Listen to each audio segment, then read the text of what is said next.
When you teach handstands, there are two kind of cues, two kind of ways to get up on the wall. One of them is to kick up with your back against the wall, and one of them is to sort of walk up with your chest against the wall. The question is which is better and which one you should work on. Yo, what's up? This is the G from Force Training Academy. This video is just a quick one. I had a chat with one of my athletes who is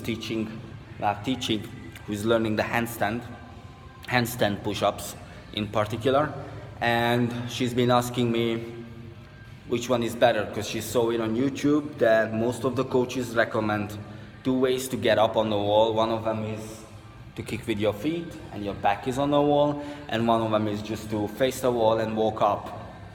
Which one should she do? Well, depends on your goal. They are two different approaches and they work for two different things. Okay, so one of them, let's start with the walking up thing, right?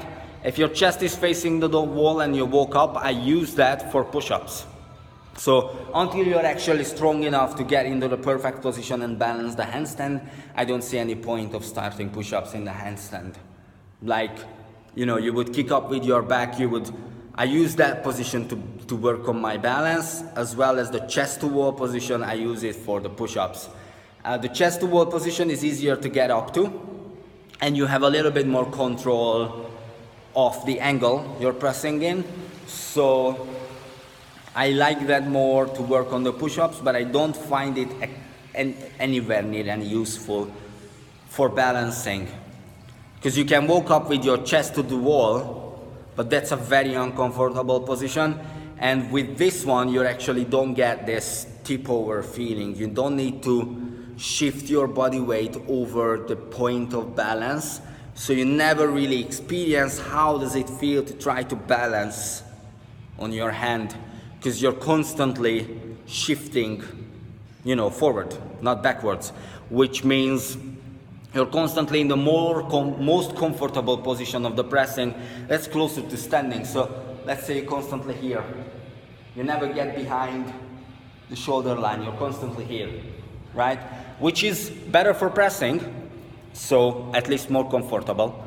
So if you use that, you can use this type of get up, walk up, to work up to the handstand push-up. So it's sort of like a fucked up overhead press, right? You don't go behind the head, you go a little bit forward. So you would be pressing here. And you can use the other one where your back is facing the wall and you're just skipping up to work on the balance, so that you can stabilize yourself and move yourself on your hand to practice that balance. Also a little bit of a tip, which is not part of the question, but it's extremely useful to know. You can find more detailed description of this in the book called Convict Conditioning by Paul Wade. Pick that up, it's an excellent copy, by the way. I based my entire business on that book. Is to work on a crow stand, because crow stand removes the height of the handstand, but still gets you to learn to balance on your fingers and wrist, with the added security of having your feet close to the floor, so it's less scary. There is a bit more control, it's a bit more of a comfortable, controlled environment, and you can just experience the feeling of balancing through the fingers and the wrist.